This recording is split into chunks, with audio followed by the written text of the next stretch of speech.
चलो बच्चों, good evening. आवाज आ रही है सबको? Good evening yes sir, sir. Good evening sir. Good evening बेटा।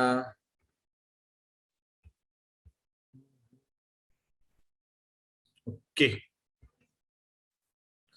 तो लास्ट लेक्चर में अपन लोगों ने क्या पढ़ा हुआ था? थर्मोडायनेमिक्स, है ना। थर्मोडायनेमिक्स का लेक्चर नंबर फर्स्ट। तो आई होप तुम लोगों ने रिवाइज कर लिया होगा, ठीक है ना, जितना उस दिन पढ़ाया हुआ था। क्लास में आने से पहले जो है वो थोड़ा सा रिवीजन जरूरी है, ठीक है। और उसके बाद एनसीईआरटी तो मस्ट है ही है, लेकिन इसमें ज्यादा एनसीईआरटी में नहीं दिया हुआ है, उसकी वजह से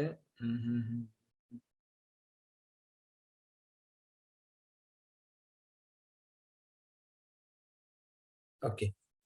चलो, तो हम लोग वर्क डन के बारे में पढ़ने वाले हैं, इंटरनल एनर्जी के बारे में पढ़ने वाले हैं, इंथैल्पी के बारे में पढ़ने वाले हैं, एंट्रोपी के बारे में पढ़ने वाले हैं, और गिव्स एनर्जी के बारे में पढ़ने वाले हैं। ओके,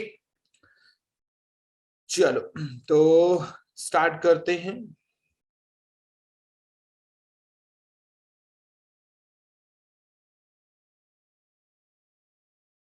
चलो, अच्छा, लास्ट लेक्चर मुझे बताओ क्या क्या हुआ था लास्ट लेक्चर में। लास्ट लेक्चर में हीट कैपेसिटी के बारे में बताया था क्या? यस सर, बता दिया था। Yes Okay. ठीक है, तो हीट कैपेसिटी के बारे में अपन लोगों ने डिस्कस कर लिया था कि हीट कैपेसिटी होती क्या है ना। Heat capacity, specific heat capacity, molar heat capacity आखिरकार होती क्या है ना। तो जैसे मैं पूछूं कि अगर गैसियस चीज के लिए, अगर कोई भी गैसियस जो भी गैसेस हैं उसके लिए हीट कैपेसिटी क्या होती है? Molar molar heat heat capacity की capacity. Specific heat capacity? Molar heat capacity. Molar heat capacity. और स्पेसिफिक हीट कैपेसिटी किसके लिए होती है? लिक्विड और सॉलिड। यस, है ना। तो हीट कैपेसिटी के बारे में एक मिनट, हम लोगों ने पढ़ लिया था। चलो, अब बात करते हैं हीट कैपेसिटी जो है ना डिफरेंट डिफरेंट प्रोसेसेस के लिए।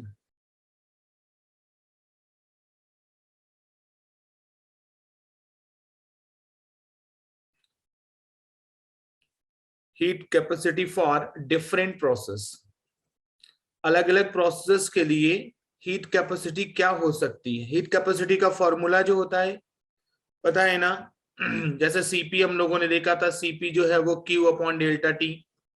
इसी तरीके से सीवी जो है फॉर्मूले में कोई चेंज नहीं था, लेकिन सीवी और सीपी जो आ गया था, heat capacity at constant pressure, heat capacity at constant volume, है ना।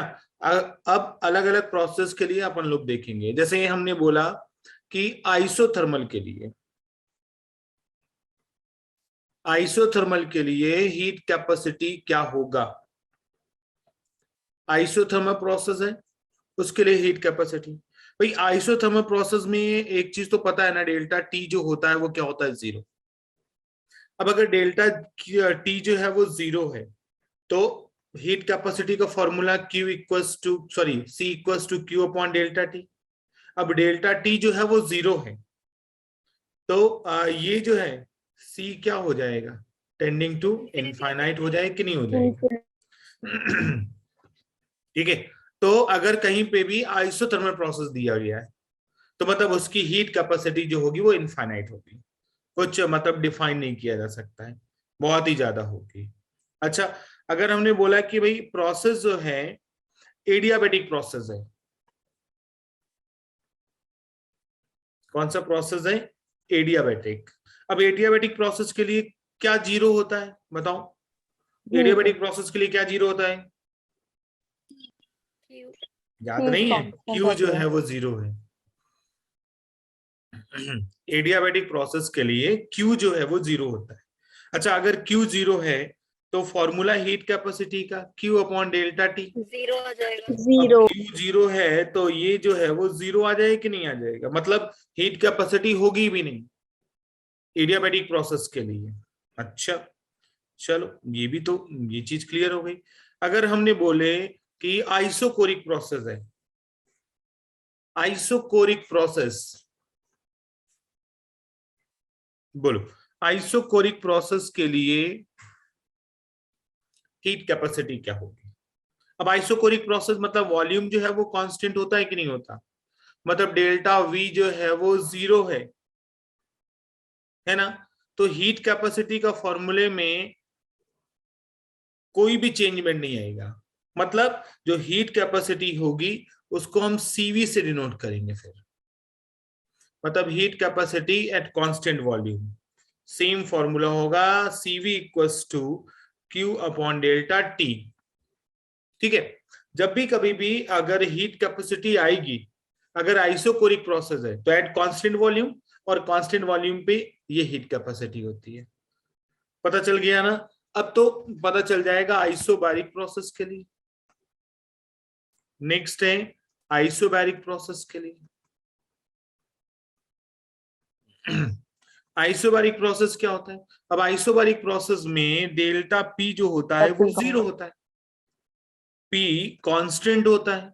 अब पी कांस्टेंट है तो जो सी जो है वो सीपी के बराबर हो जाएगा, और वो फॉर्मूला जो हो जाएगा वो क्या हो जाएगा, क्यू अपॉन डेल्टा टी। बच्चे लोग चीजें क्लियर करो जल्दी से, क्लियर हो गया? Yes sir. तो हम लोग हीट के बारे में हम लोगों ने पूरा कंप्लीट कर लिया। हीट जो है वो ऑन द सिस्टम जो होती है वो क्या होती है, पॉजिटिव, बाय द सिस्टम जो होती है वो निगेटिव होती है। आइसोकोरिक प्रोसेस, हीट कैपेसिटी, सारी चीजें अपन लोगों ने क्लियर कर लिया। ओके, अब अपन लोग क्या पढ़ने वाले हैं, वर्क डन के बारे में। ओके, वर्क के बारे में पढ़ने वाले हैं। देखो वर्क जो है कभी ऐसे नहीं लिखते हैं, डेल्टा डब्ल्यू जो है वो कभी नहीं लिखते। कभी ऐसे रिप्रेजेंटेशन नहीं है, रिप्रेजेंटेशन केवल डब्ल्यू है। क्यों? क्योंकि ये जो है वो एक पाथ फंक्शन है भाई, जिसके ऊपर हम वर्क करेंगे ना उसी के ऊपर वर्क होगा, मतलब स्पेसिफिक पाथ के ऊपर वर्क होगा। तो ये पाथ फंक्शन है, और कोई भी चीज अगर पाथ फंक्शन होती है तो उसमें हम उसको डेल्टा डब्ल्यू नहीं लिखते, या क्यू भी जो होता है वो डेल्टा क्यू नहीं लिखा जाता है ना।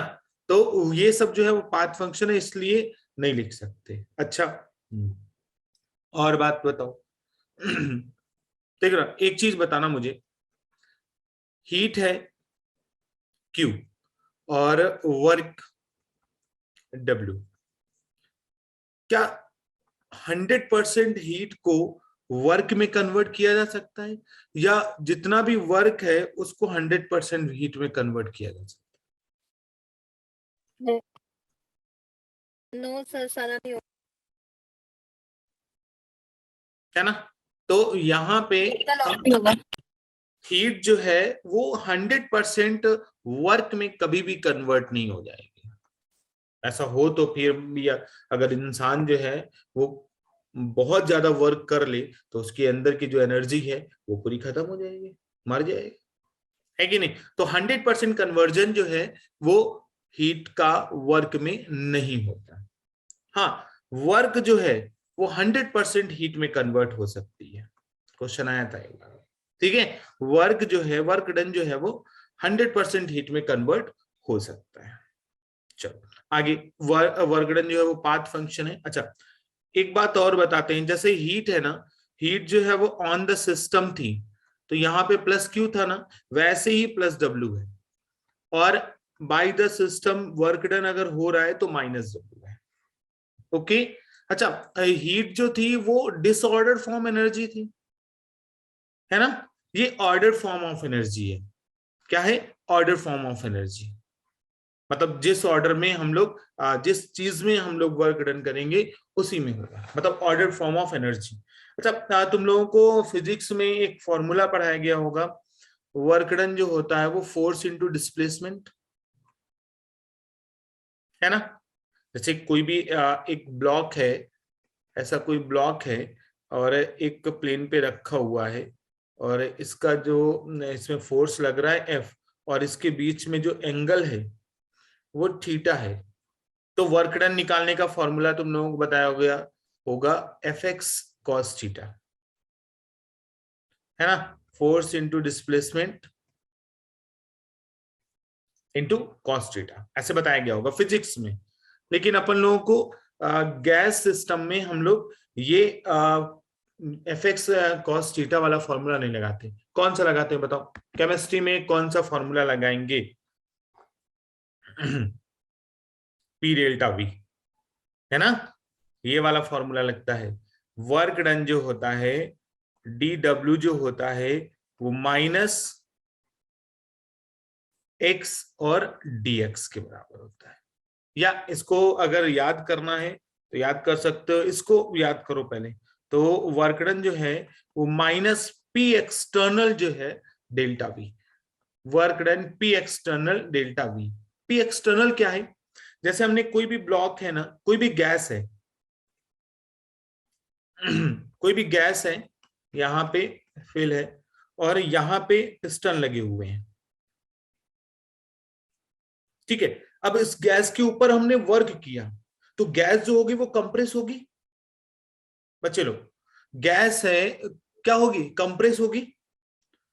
अब अगर हमने ये वाला प्रेशर जो है उसी को बोलते हैं एक्सटर्नल प्रेशर, या पी एक्सटर्नल ही क्या होता है? Opposing force. अपोजिंग फोर्स मतलब गैस एक्सपेंड ना करे इसकी वजह से अपोज करना, तो उसको बोलते हैं, गैस को एक्सपेंड करने से रोक रहा है ना, तो उसको बोलते हैं अपोजिंग फोर्स। और अपोजिंग फोर्स जो होता है वो माइनस में लिखते हैं, इसलिए माइनस पी एक्सटर्नल लिखा। और जितना ज्यादा प्रेशर एक्सटर्नल डालेंगे गैस उतनी ही वर्क करेगी। तो हम भी ऐसा बोल सकते हैं कि वर्क डन जो है वो मैक्स जो होगा वो कब होगा? वर्क डन मैक्स जो है वो माइनस पी एक्सटर्नल, या पी एक्सटर्नल जितना ज्यादा होगा उसका वर्क डन जो है वो उतना ही ज्यादा होगा, गैस का वर्क डन। ओके, या ऐसे बोल सकते हो पी जो है माइनस पी एक्सटर्नल डीवी, ऐसा भी बोल सकते हो ये फॉर्मूला। तो तुम्हें ओवरऑल जो है वो दो फॉर्मूले याद रखने हैं कि एक कौन सा फॉर्मूला? पी एक्सटर्नल डीवी, एक ये फॉर्मूला अभी क्वेश्चन कराएंगे तो उसमें पता चल जाएगा, और एक ये formula W equals to minus P external del V. ये इंस्टेंटेनियस है और ये एवरेज है, ठीक है। ये वाला फॉर्मूला, ठीक है। एक और वर्क डन का फॉर्मूला है जो कि अभी बताएंगे, है ना। अच्छा, अलग अलग प्रोसेस के लिए हम लोग वर्क डन देखेंगे। वर्क डन पता चल गया। गैस को, जैसे मान लो कोई भी पिस्टन है, एक मिनट में पिस्टन बनाता हूं।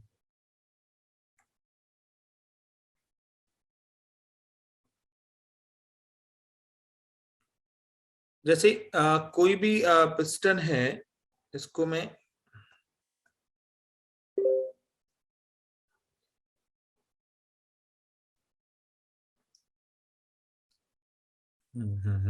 देखो,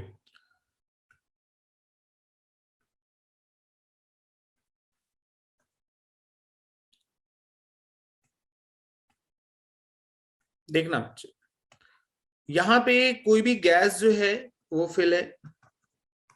मैं बता रहा हूं कि वर्क डन जो है वो मैक्सिमम कब होता है। और यहां पे हमने एक पिस्टन लगा रखा है, ये पिस्टन मूवेबल पिस्टन है, ओके। अगर हमने इसके ऊपर प्रेशर लगाया उसको बोलते हैं पी एक्सटर्नल। अब पी एक्सटर्नल लगाया तो यहाँ पे वॉल्यूम V1 है, यहाँ पे V2 है। अब ये पिस्टन मूवेबल है तो पिस्टन नीचे की तरफ जाएगा, और यहाँ पे गैस भरी हुई है, और इस गैस का प्रेशर जो है वो P ऑफ गैस होगा। मतलब हम ऐसा बोल सकते हैं क्या कि जो एक्सटर्नल प्रेशर है P ऑफ गैस जो है वो माइनस एक्सटर्नल प्रेशर के बराबर होगी, क्योंकि अपोज कर रही है। अब गैस जो है वो मैक्सिमम कब वो वर्क करेगी? जब इसका, तो ऐसे भी बोल सकते हैं कि work done max directly proportional to the opposing force बोल सकते हैं। Okay, directly proportional to the opposing force. अगर P एक्सटर्नल जो है वो ज्यादा है P ऑफ गैस से, तो कॉन्ट्रैक्शन होगा कि एक्सपेंशन होगा? बताओ मुझे, गैस का बच्चे लोग। कॉन्ट्रैक्शन। ठीक है, P कॉन्ट्रैक्शन एक्सटर्नल होगा। अगर ज्यादा है तो कंप्रेस होगी गैस की नहीं होगी? अगर P external pressure of gas से कम है तो गैस जो होगी वो एक्सपांड होगी। एक्सपेंडिंग।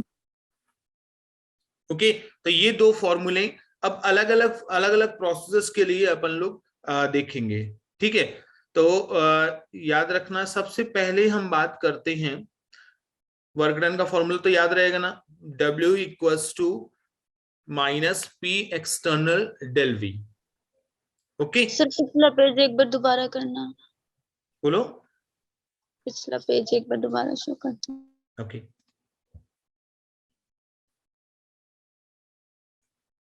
Okay sir. चलो, तो अब हम लोग वर्क डन जो है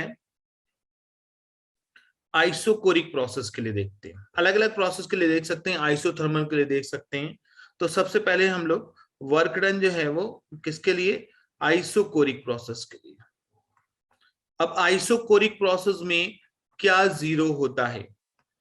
डेल्टा V जीरो होता है, डेल्टा मतलब वी वो कांस्टेंट है। डेल्टा कांस्टेंट V अगर जीरो है तो dV भी जीरो होगा, तो वर्क डन भी क्या होगा? जीरो। क्योंकि वर्क डन का तो फॉर्मूला ही है ना, वर्क डन जो है उसका फॉर्मूला क्या है? Minus P external del V, या ऐसे बोल सकते हो P dV। तो अगर ये जीरो है तो पूरा जीरो हो जाएगा आइसोकोरिक प्रोसेस के लिए बच्चे। अच्छा, दूसरी बात करते हैं, अगर हमने आइसोबारिक प्रोसेस के लिए देखा, फॉर आइसोबारिक प्रोसेस। अब आइसोबारिक प्रोसेस के लिए वर्क डन डेल्टा क्या P होगा मुझे बताएं। जीरो। जीरो होगा सर। जीरो होगा, देख लेते हैं। आइसोबारिक प्रोसेस के लिए डेल्टा P जो है वो जीरो होता है। Delta P, not P external. Okay, delta P zero है, P एक्सटर्नल जीरो नहीं है, क्योंकि वर्क डन के फॉर्मूले में P dV आता है। ये P जो है वो P जीरो नहीं होता है बेटा, डेल्टा P जीरो होता है आइसोबारिक प्रोसेस में। ओके, मतलब P जो है वो क्या होता है? कांस्टेंट होता है, मतलब इनिशियल और फाइनल सेम रहेगा। मतलब हम ऐसा बोल सकते हैं क्या? माइनस P dV, और मान लो वॉल्यूम जो है वो V1 से V2 गया है। मान लो वॉल्यूम जो है वो V1 से V2 गया हुआ है, तो क्या होगा? तो हम ऐसा बोल सकते हैं ना, P को बाहर निकाल लिया क्योंकि P जो है वो कांस्टेंट है, और ये हो जाएगा V, इंटीग्रेशन हो जाएगा V2 और यहाँ पे V1, है ना? तो मतलब हम ऐसा बोल सकते हैं क्या? V2 माइनस V1, तो हम ऐसा बोल सकते हैं माइनस P dV, बोल सकते हैं कि नहीं? मतलब वर्क डन जो है वो माइनस P dV ही आया, किसके लिए? आइसोकोरिक प्रोसेस के लिए। अगर कहीं पे भी प्रोसेस आइसोकोरिक दिया गया है तो तुम लोग ये वाला फॉर्मूला लगाओगे। कौन सा फॉर्मूला? ये minus P delta V।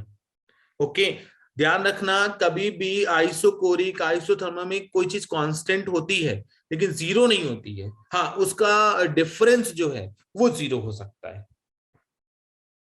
Okay, sir ये P एक्सटर्नल वाला ही है ना? ये ना, हाँ। ये P एक्सटर्नल है, P एक्सटर्नल है। Okay, okay sir. जो भी मतलब कांस्टेंट वे पे लग रहा है। अभी P जो डेल्टा P होता है वो P एक्सटर्नल और P गैस, उनका डिफरेंस होता है, अभी आगे बताएंगे। चलो, अगर हम बात करें आइसोथर्मल प्रोसेस के लिए,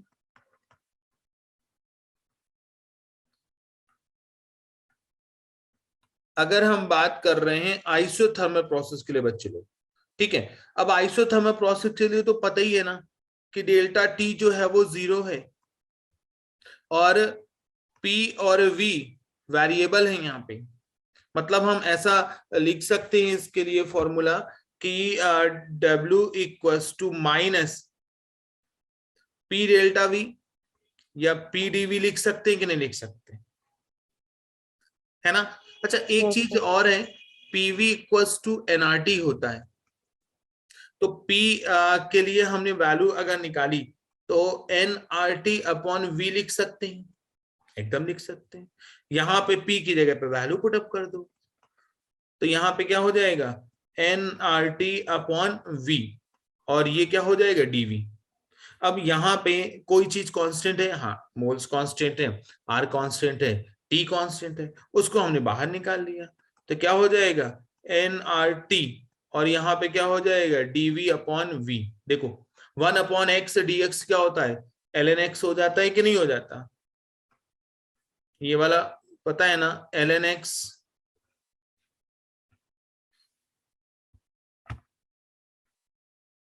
x जो है वो integration of 1 upon x dx, इसमें कांस्टेंट भी होता है अगर लिमिट ना रही हो, है ना। ये वाला इंटीग्रेशन पता है ना, तो यहाँ पे हम ऐसे वैल्यू लिख सकते हैं, यहाँ पे अगर वैल्यू लिखनी है तो -NRT, और यहाँ पे क्या हो जाएगा ln का मतलब क्या है, log बेस e है, log बेस 10 नहीं है, तो ln यहाँ पे v हो सकता है, और लिमिट लगा दो v2 और v1, अगर लिमिट लगानी है तो उसे लगानी पड़ेगी, अगर नहीं तो फिर c आ जाएगा, कांस्टेंट आ जाएगा। ओके, अब ये वाला फॉर्मूला बनेगा, अभी देखना w जो है वो -NRT, ये तो कांस्टेंट है, ln v2 minus ln v1, ऐसा हो सकता है, यस हो सकता है, NRT ln v2 upon v1 बच्चे, ये वाला फॉर्मूला आ गया किसके लिए, आइसोथर्मल के लिए। अच्छा log बेस e को log बेस 10 में कन्वर्ट करना है, तो कैसे, तो 2.303 log बेस 10 में कन्वर्ट हो जाता है। अगर किसी भी जैसे log बेस e है ना, उसको 10 में कन्वर्ट करना ना 2.303 से मल्टीप्लाई कर दो, मतलब हम इसको ऐसा भी लिख सकते हैं, वर्क डन जो है वो -2.303 NRT, और यहां पे क्या हो जाएगा log v2 अपॉन v1, ऐसा हो जाएगा। देखो फॉर्मूला याद करो बच्चे लोग, याद करो जल्दी से फॉर्मूला। अच्छा प्रेशर के लिए हम ऐसा भी बोल सकते हैं, अगर v2 अपॉन v1 ना हो तो ऐसा होता है ना कि अगर v2 अपॉन v1 की जगह पे हम क्या लिख सकते हैं, p1 अपॉन p2 लिख सकते हैं ना, अगर प्रेशर दिया हुआ है तो दूसरा फॉर्मूला बन जाएगा कि नहीं बन जाएगा, या हम ऐसा W equals to -2.303 NRT log P1 upon P2 लिख सकते हैं, अगर प्रेशर दिया हो तो। ध्यान देना आइसोथर्मल प्रोसेस के लिए ये वाला फॉर्मूला लगाएंगे, और अगर आइसोथर्मल प्रोसेस नहीं है, आइसोबैरिक प्रोसेस है, तो -P डेल्टा V। बच्चे लोग क्लियर, जल्दी बताएं।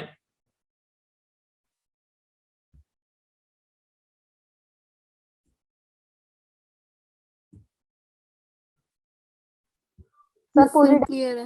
करने या फिर लास्ट का फॉर्मूला बस। बस ये याद करना है तुम्हें, ये डेरिवेशन नहीं याद करना, मैं बता रहा हूं बस केवल कैसे उसको डेराइव किया है, ये तुम्हें नहीं याद करना, बस ये याद करना है। क्वेश्चन में दिया होगा आइसोथर्मल प्रोसेस, तो ये वाला फॉर्मूला वॉल्यूम वगैरह दिया होगा, लगा दो, खत्म बात। और सब लॉग की वैल्यू, लॉग की वैल्यू जो है क्वेश्चन में दी रहेगी, अगर नहीं दी रहती है तो log 2 और log 3 की वैल्यू तुम्हें याद करके जानी पड़ेगी। Okay sir. ठीक है, बाकी मतलब अगर ज्यादा टिपिकल आता है तो उसकी वैल्यू दी रहती है, ऐसा नहीं कि तुम्हें लॉग टेबल जो है वो देखनी पड़ेगी, नहीं कुछ नहीं। चल ठीक है। अच्छा एक और प्रोसेस बचा,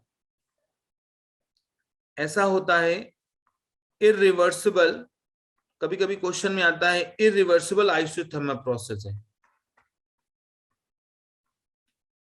इरिवर्सिबल आइसोथर्मल प्रोसेस है।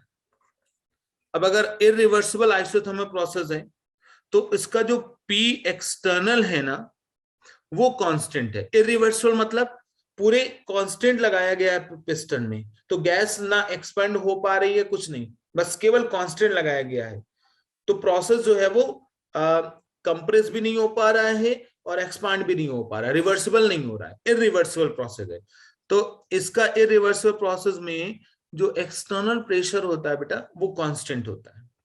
मतलब हम ऐसा बोल सकते हैं ना माइनस पी डीवी, या हम ऐसा बोल सकते हैं माइनस पी को हमने देखो पी एक्सटर्नल जो है वो कांस्टेंट है ना, तो उसको हमने बाहर निकाल लिया, पी डीवी है ना। तो बस वही फॉर्मूला हो जाएगा यहाँ पे V1 V2, तो ये वाला फॉर्मूला जो आ जाएगा माइनस पी एक्सटर्नल डेल्टा, ऐसा। ओके, तो आइसो इरिवर्सिबल आइसोथर्मल प्रोसेस कभी आ जाए, केवल आइसोथर्मल प्रोसेस अगर आए तो वो वाला फॉर्मूला लगाना लॉग वाला, और अगर इरिवर्सिबल आइसोथर्मल प्रोसेस लिखा हुआ है तो ये वाला लगाना बी एक्सटर्नल वी, जो आइसोबारिक में लगाते थे बच्चे लोग। Okay sir. Okay sir. अच्छा, एक बात है कि अगर ग्राफिकल क्वेश्चन आए कि मतलब कोई ग्राफ दिया गया है और उसका वर्क डन बताना है तो भी बहुत अच्छे से क्वेश्चंस बनते हैं इसमें। तो इसमें ग्राफिकल रिप्रेजेंटेशन,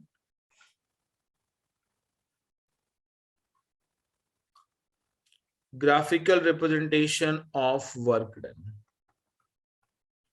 कैसे उसको हम क्वेश्चंस को सॉल्व करते हैं, ठीक है, उन क्वेश्चंस को कैसे सॉल्व करते हैं वो देखेंगे। जैसे मान लो पी और वी के बीच का ग्राफ जो है वो स्टेट्स ऑफ मैटर में तुम लोगों ने देखा होगा, स्लोप होता है।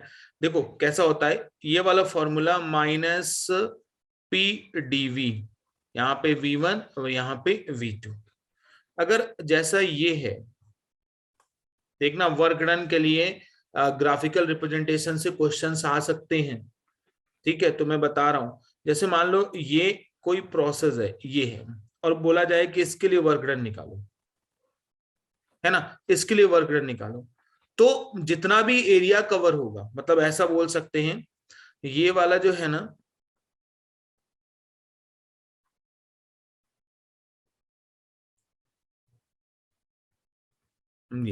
ये एक्स है, और यहां से ये वाला जो है ये वाई सेक्शन है।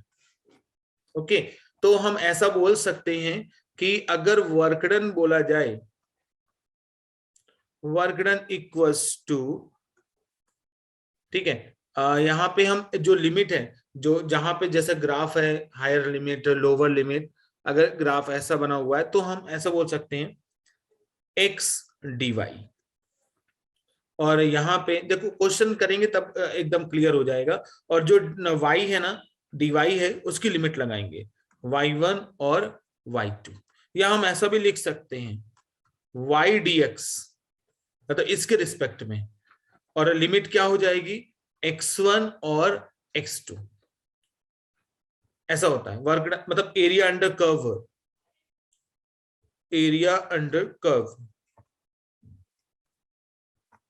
ठीक है। जितना भी मतलब एरिया आएगा कर्व का, वही जो होगा उसका वर्क डन होगा। अब क्वेश्चंस कैसे आते हैं उसके बारे में हम लोग देखेंगे, ठीक है। तो ऐसा आता है, याद रखना बस, वर्क डन जो है, सॉरी एरिया अंडर कर्व जो है, जैसे ये एक्स एक्सिस है ना, यहां से ये इतना कवर है, और ये वाला जो है वो वाई कवर है, ठीक है। तो dx और dy यहां पे आएगा। अब क्वेश्चन देखो, इससे क्वेश्चंस कैसे बनते हैं वो देखना। लिमिट रखनी है, अगर यहाँ पे dy किया है तो y वाली लिमिट रखनी है। जैसे मान लो यहाँ पे dv होता तो वॉल्यूम रखना है, और अगर यहाँ पे मान लो dp होता है ना, तो यहाँ पे वॉल्यूम इसका रखना है। या ऐसे बोल दो एरिया, जैसे हमने एक क्वेश्चन दिया, देखना ध्यान से,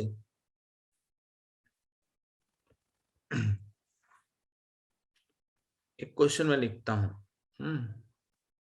जैसे ऐसा है, ये कोई प्रोसेस हो रहा है, सर्कुलर प्रोसेस हो रहा है ना। यहाँ पे पूरा जो है वो यहाँ तक 5 है, मतलब पीवी ग्राफ है ये। प्रेशर जो है वो 5, स्टार्ट कहाँ से हुआ है, 2 से स्टार्ट हुआ है, और यहाँ पे जो वॉल्यूम है वो 1 से लेके वॉल्यूम कहाँ तक गया है, 4 तक गया है। बच्चे लोग ध्यान से समझते रहना, ऐसे क्वेश्चंस आएंगे, ठीक है, और एकदम सिंपल होते हैं। अब ऐसा है, पहली एक चीज जो है, अगर जैसे कोई भी सर्कुलर पाथ है या जो रेक्टेंगल है या स्क्वायर है, तो अगर क्लॉकवाइज घूम रहा है पूरा प्रोसेस, है ना, अगर प्रोसेस जो है वो क्लॉकवाइज घूम रहा है,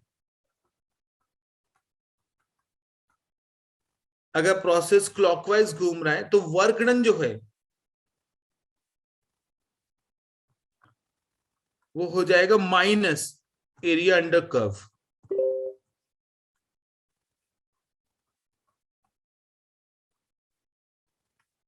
और अगर ऐसा कुछ प्रोसेस है, जैसे मान लो ये वाला जो है ना, अगर एंटी क्लॉकवाइज होता, एंटी क्लॉकवाइज मतलब ऐसे, और ये क्लॉकवाइज, अगर एंटी क्लॉकवाइज होता बच्चे लोग, तो वर्क डन जो है वो क्या होता, वर्क डन जो है वो पॉजिटिव लिखेंगे, पॉजिटिव एरिया अंडर कर्व। ये बहुत इंपॉर्टेंट है।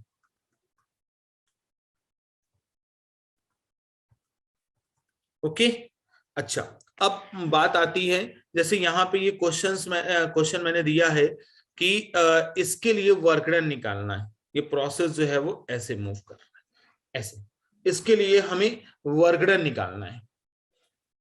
ओके, क्या होगा वर्क डन, तो ये क्या हो रहा है, क्लॉकवाइज घूम रहा है ना, अगर क्लॉकवाइज घूम रहा है तो वर्क डन जो होगा बच्चे लोग माइनस एरिया अंडर कर्व, है ना, जो भी कर्व है उसका एरिया। तो कर्व कैसा है, सर्कुलर पाथ है, तो सर्कुलर पाथ का एरिया कैसा होता है, याद है पाई आर स्क्वायर, भाई इसी का तो एरिया लिखेंगे। और ये देखो, yes sir. ध्यान देना, आर जो है वो रेडियस है, तो ये वाली रेडियस इतनी, और ये इतनी, मतलब 1 से लेके 4 तक गई है ऐसा, या 2 से 5 तक गया है, ये भी रेडियस हो सकती है ना। तो इसकी रेडियस क्या होगी, 1 से लेके 1 से नहीं 1.3 सॉरी 1.5, और ये भी 1.5, ऐसा चेक करो ना, 2 से लेके 5 तक है ना, तो 3 अप हुआ है ना, तो अगर आधा करेंगे तो इसका आएगा 1.5, और यहाँ पे 1 से लेके 3 तक गया है, 4 तक गया है ना, तो 3 ही बड़ा हुआ है ना, 1 तो पहले से था। तो आर की वैल्यू जो है बच्चे इसमें क्या आ गई है, 1.5, रेडियस जो है 1.5 आ गई। अब इसमें वैल्यू रख दो, तो क्या आ जाएगा, इसका आंसर क्या आ जाएगा, minus pi r square, r square मतलब 1.5 का स्क्वायर, बस हो गया। और क्या आएगा, लीटर एटीएम, अब उसको मल्टीप्लाई वगैरह कर दो। मैं बताना चाह रहा हूं कि कैसे क्वेश्चंस आते हैं एरिया अंडर कर्व के, सर पाई आपने के उनका टर्म्स, लीटर, बोलो, सर आपने यूनिट क्या लिखी है? लीटर एटीएम, ऐसा होता है ना वर्क डन का formula, minus P delta we, तो ये तो एटीएम है और ये तो क्या है, लीटर। अच्छा, ओके दूसरा सर। एक क्वेश्चन और तुम लोगों को करना है, मुझे बताओ कि मतलब ये क्वेश्चंस होगा कि नहीं होगा। एक मैं ग्राफ बनाता हूं,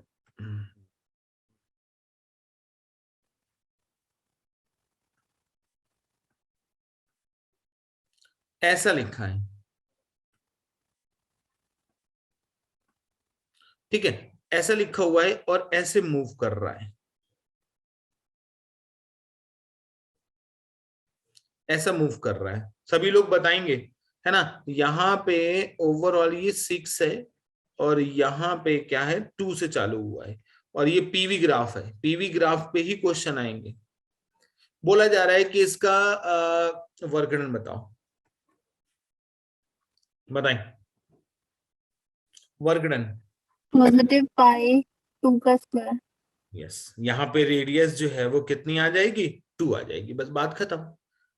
positive pi r square, pi square मतलब 4 पाई आ जाएगा वर्क डन। सभी बच्चों को क्लियर हो रहा है ना कि कैसे Yes. इसके क्वेश्चंस आते हैं?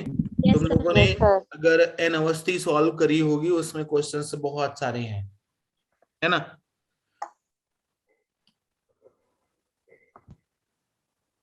चलो, तो ये बात तो एकदम क्लियर हो गई।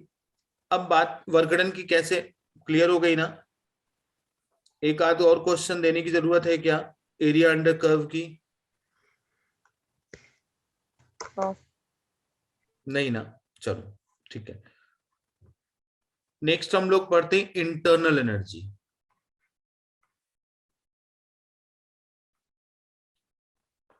देखो, इंटरनल एनर्जी क्या होती है?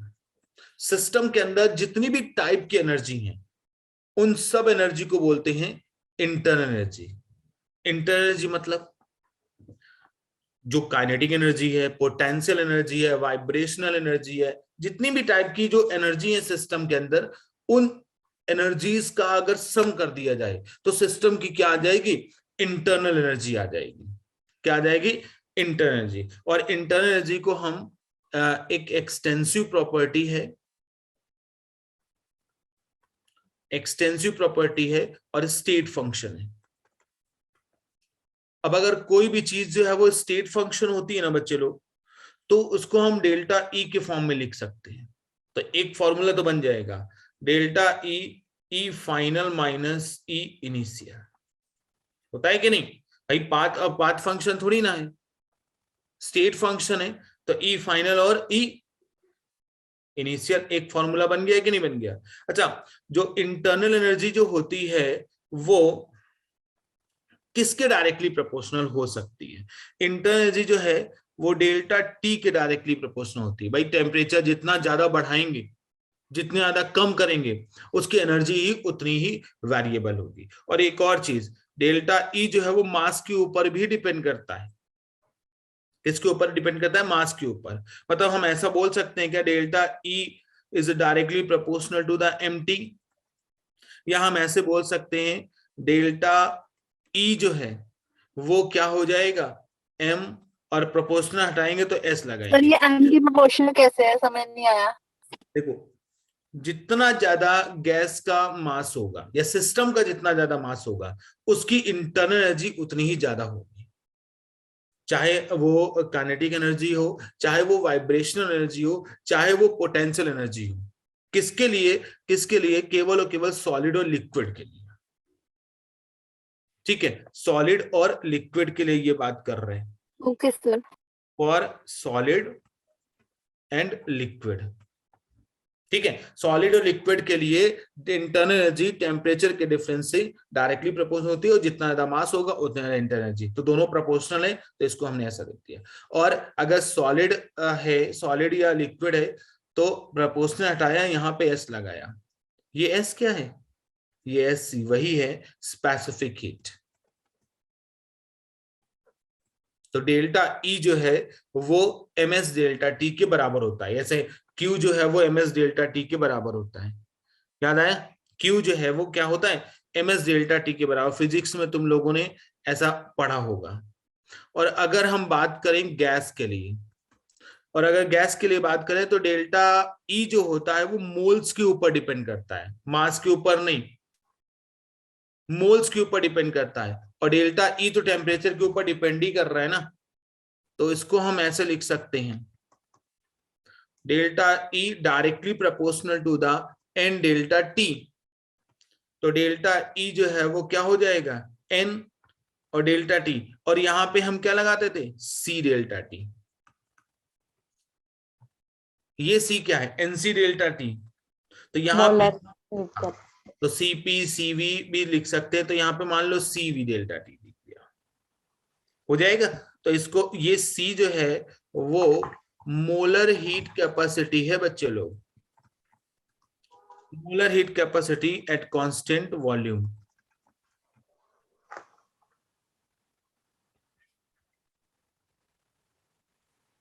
Okay sir. ओके कुमकुम क्या बोल रही हो?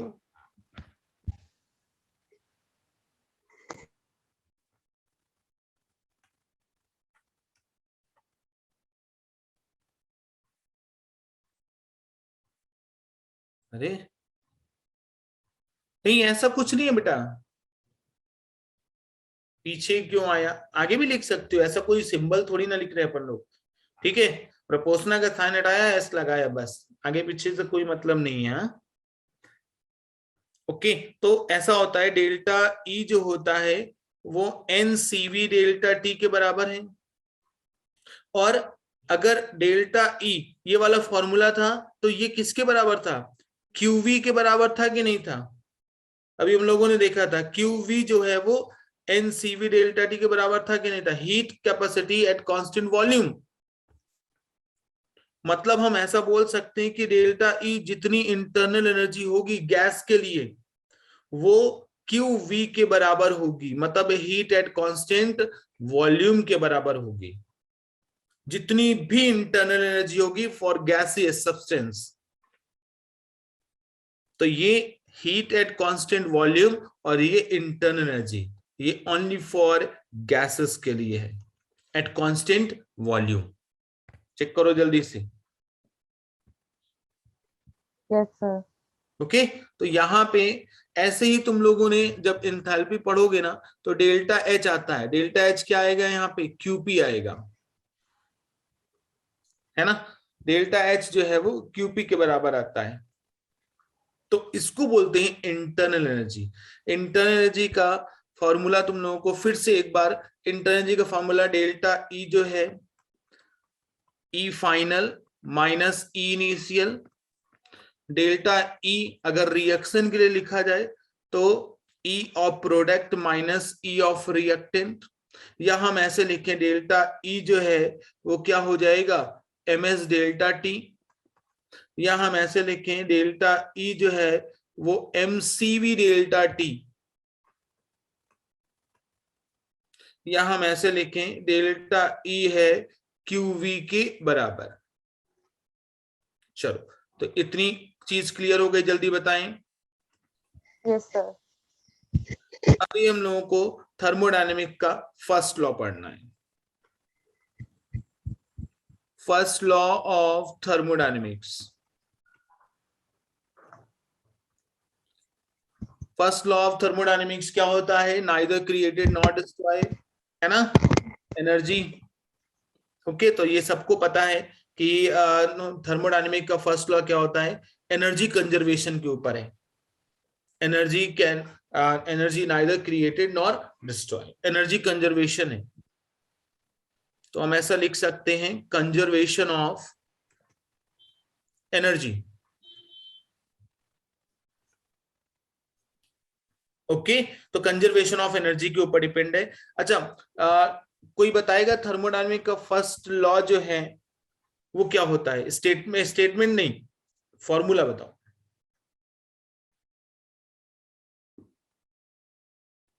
नहीं पता? भूल गए? Half M B square. अरे क्या बता रही है? काइनेटिक एनर्जी बता रही हो तुम तो। Total energy is equal to potential energy plus kinetic energy. Sir heat is equal to गलत है? गलत है बेटा ज्योति, ऐसा होता है Q equals to U delta U plus delta plus W. Minus W होता है। मतलब किसी भी चीज की अगर हीट होती है तो वो इंटरनल एनर्जी और निगेटिव वर्गडन के बराबर होती है, उनके सम के बराबर होती है। या ऐसे तुम लोगों ने पढ़ा होगा W equals to Q plus delta U। Delta U जो है ना, डेल्टा E और डेल्टा U सेम है। डेल्टा U भी इंटरनल एनर्जी है और डेल्टा E जो है वो भी इंटरनल एनर्जी है। तो डेल्टा U से रिप्रेजेंट करो चाहे डेल्टा E से रिप्रेजेंट करो। तो यहां पे हम दो तरीके की चीजें देखते हैं। तो एट कांस्टेंट वॉल्यूम और एट कांस्टेंट प्रेशर, है ना? एट कांस्टेंट वॉल्यूम और कांस्टेंट प्रेशर के ऊपर हम लोग देखते हैं। अगर कांस्टेंट वॉल्यूम है, V कांस्टेंट है, तो वर्क डन जो होगा वो 0 होगा। और अगर वर्क डन 0 हो गया तो ये वाला पोर्शन 0 हो जाएगा, तो मतलब Q जो आ जाएगा वो किसके बराबर आ जाएगा? इंटरनल एनर्जी के बराबर आ जाएगा कि नहीं आ जाएगा? वही तो अपन लोगों ने यहां लिखा है बच्चे लोग। थर्मोडायनेमिक के फर्स्ट लॉ में अगर कांस्टेंट वॉल्यूम देखा तो V जो है वो 0 है, तो V 0 है तो W equals to P delta V होता है कि नहीं होता? P dV होता है कि नहीं होता? तो dV 0 हो गया तो वर्क डन भी 0 हो गया, वर्क डन 0 हो गया तो ये दोनों बराबर आ गए। मतलब एट कांस्टेंट वॉल्यूम पे QV जो है वो डेल्टा U के बराबर होता है। अगर हमने बोला कांस्टेंट प्रेशर पे, तो कांस्टेंट प्रेशर पे तो फॉर्मूला पता ही है वर्क डन का, P dV है ना, या हम ऐसे लिख देते हैं P डेल्टा V। अगर P डेल्टा V है तो वॉल्यूम तो V2 माइनस V1 है, तो हम ऐसे लिख सकते हैं ये वाला formula, QP equals to delta U और माइनस यहाँ पे W है तो यहाँ पे माइनस माइनस प्लस हो जाएगा, प्लस P डेल्टा V। ऐसा लिख सकते हैं क्या?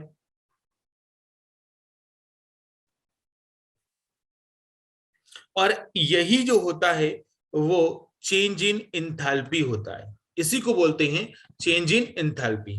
मतलब डेल्टा H जो होता है चेंज इन एंथैल्पी। ओके, मतलब हम ऐसा बोल सकते हैं कि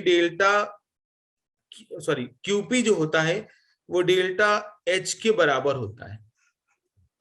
H जो है वो एंथैल्पी है, चेंज इन एंथैल्पी। देखो अभी देखो फॉर्मूला क्या है थर्मोडायनामिक का first law, delta U internal energy बोलते हैं, वर्क डन जो है वो W है। तो जो भी इंटरनल एनर्जी है और वर्क डन उसका सम करेंगे तो क्या आ जाएगा? हीट आ जाएगी, टोटल हीट आ जाएगी सिस्टम की। ओके, और वर्क डन W रखेंगे क्योंकि ऐसा हो रहा है ना, ऑन द सिस्टम हो रहा है। सॉरी, ये वर्क डन जो है वो माइनस में है, तो मतलब सिस्टम के द्वारा वर्क हो रहा है, तो सिस्टम के द्वारा वर्क हो रहा है मतलब सिस्टम से वर्क हो रहा है, तो इसलिए हमने माइनस W रखा है। ओके, अगर ये W को हम यहां रख लें तो ये वाला फॉर्मूला बन जाएगा। ओके, तो इससे ये बात पता चली कि QV जो है वो इंटरनल एनर्जी के बराबर होता है, या इंटरनल एनर्जी ऐसे भी लिख सकते हैं, और QP जो है वो किसके बराबर होता है? डेल्टा H के। बच्चे लोग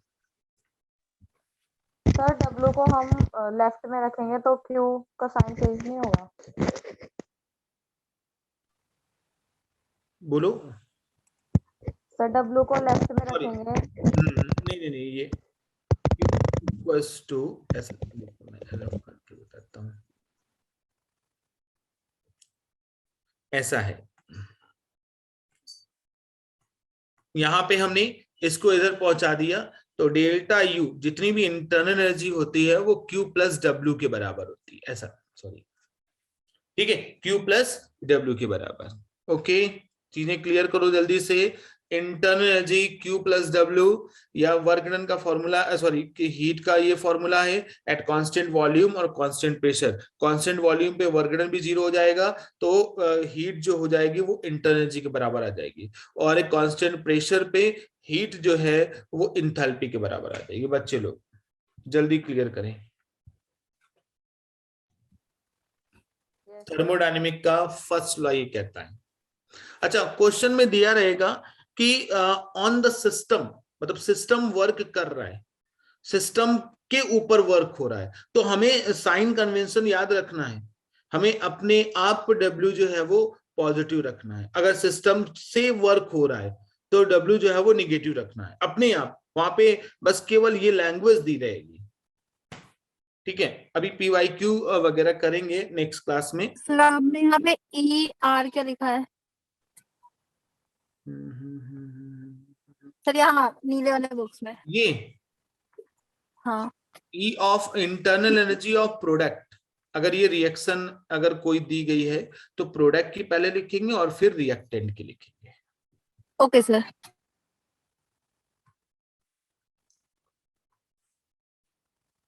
चलो, तो नेक्स्ट हम लोगों को एक और एनर्जी के बारे में पढ़ना है, इंथैल्पी। इंथैल्पी भी एक एक्सटेंसिव प्रॉपर्टी है, ठीक है, और एक स्टेट फंक्शन है। स्टेट फंक्शन है, इसलिए हम डेल्टा एच जो है लिख सकते हैं H final minus H initial, या अगर रिएक्शन का निकालना हो तो डेल्टा एच जो है वो H of product minus H of reactant, ऐसा लिख सकते हैं, ठीक है। अब जो हीट होती है, ध्यान देना, जो टोटल हीट होती है वो इंटरनल एनर्जी और वर्क डन के बराबर होती कि नहीं होती, पीवी वर्क के बराबर, ऐसा अभी हम लोगों ने पीछे पढ़ा, ये वाला सर। है ना। तो इंटरनल एनर्जी जो होती है और पीवी वर्क के सम के बराबर होती है हीट। अब अगर ऐसे हीट है तो हम डेल्टा क्यू भी लिख सकते हैं। अगर मान लो एक सिस्टम है, दूसरे सिस्टम में गया हुआ है, तो Q1 Q2, तो हम ऐसा लिख सकते हैं क्या, delta Q equals to delta Q, sorry एक मिनट,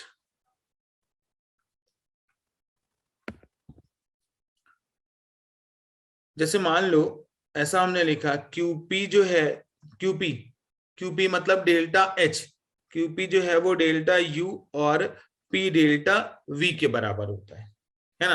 तो यहाँ पे हम ऐसे लिख सकते हैं क्या, U2 minus U1 internal energy पहले वाले सिस्टम की, फिर उसके बाद जो सिस्टम अब गया है, और इधर क्या लिख सकते हैं, P V2 माइनस V1, ये वॉल्यूम है, ओके।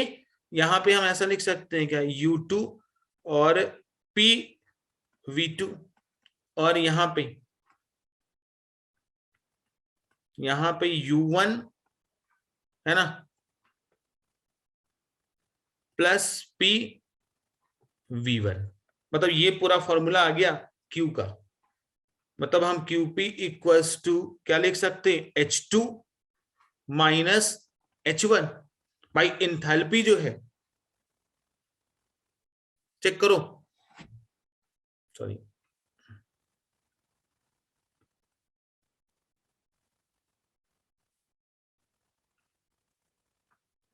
जो H है इसको हम लास्ट पे क्या लिखा? ये देखो ना, U2 और इधर PV2, और इसको अगर सम करेंगे ना तो क्या आ जाएगा, ये आ जाएगा कि नहीं आ जाएगा भैया, इंटरनल एनर्जी और प्रेशर वॉल्यूम वर्क के सम के बराबर इंथैल्पी होती है। तो यहाँ पे H2 माइनस H1 आ जाएगा, और H2 माइनस H1 अगर है तो हम इसको क्या लिख सकते हैं, QP equals to delta H। तो पहले भी हम लोग प्रूव कर चुके हैं, लेकिन यहाँ पे इंथैल्पी आई है, इसकी वजह से हम लोगों को देखना, ओके। तो यहाँ पे जो फॉर्मूला आ गया है, कौन सा फॉर्मूला, क्या क्या फॉर्मूला है, ऐसा भी लिख सकते हैं, delta H equals to delta U plus P delta V, ये वाला फॉर्मूला लिख सकते हैं। या अगर तुम लोगों को अगर गैसेस दिया गया होगा क्वेश्चन में, तो PV इक्वल्स टू nRT लिख सकते हो। P डेल्टा V को हम क्या लिख सकते हैं, डेल्टा nRT लिख सकते हैं। तो यहाँ पे ये वैल्यू हम ऐसे लिख सकते हैं, delta H equals to delta U plus delta nRT।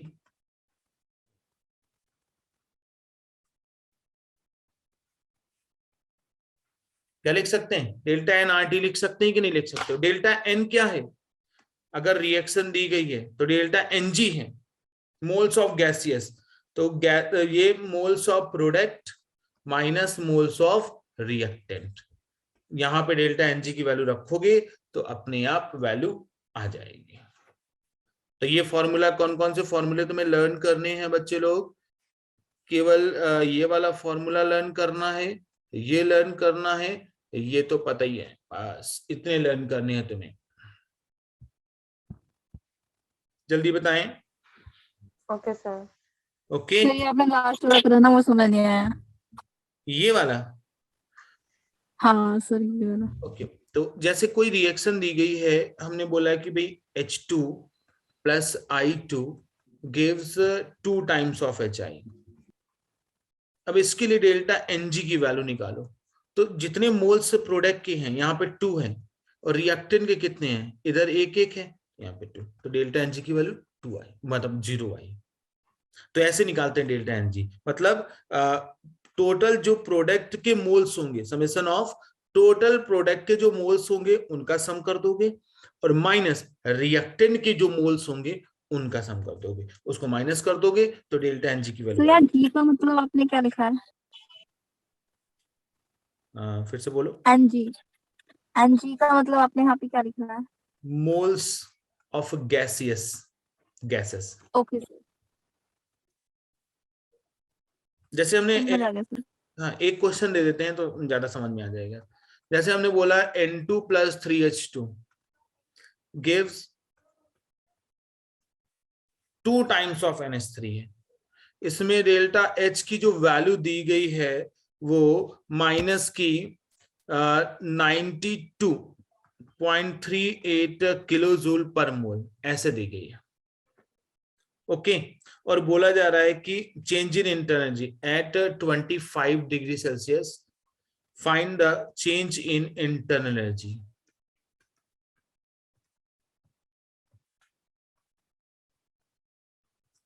Change in internal energy find out करनी है, पता कर सकते हो।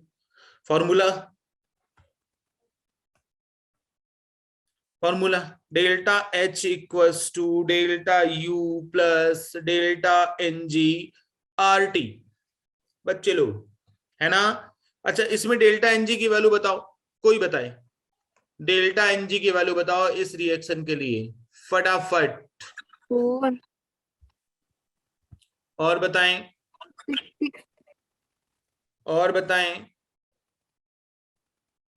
ठीक है, तो यहां पे जो 2 है ना, तो ये 2 और यहां का सम 3 + 1 4, मतलब डेल्टा Ng की वैल्यू तो -2 आ रही है।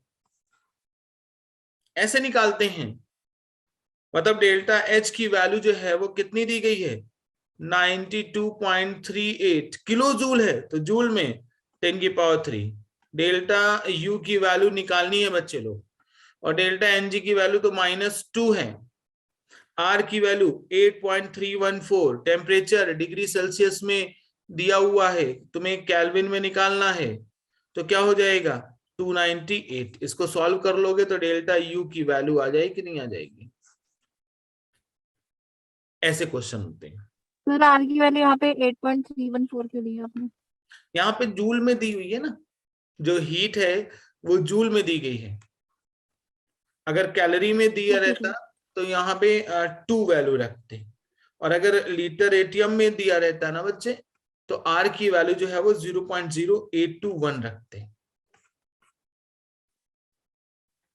ओके, तो आज के लिए इतना ही है। ठीक है, एंथैल्पी तक अपन लोगों ने कंप्लीट किया है, और 2 चीजें और बाकी हैं, एक एंट्रोपी और एक गिव्स फ्री एनर्जी। एंट्रोपी और गिव्स फ्री एनर्जी, और कुछ types of reaction thermodynamics thermochemistry के, तो वो हम लोग अगले लेक्चर में कंप्लीट करेंगे। ओके, क्योंकि इस संडे को तुम लोगों का टेस्ट है ना, उसमें तीनों चैप्टर आने वाले हैं, ये भी आने वाला है ना 30 को।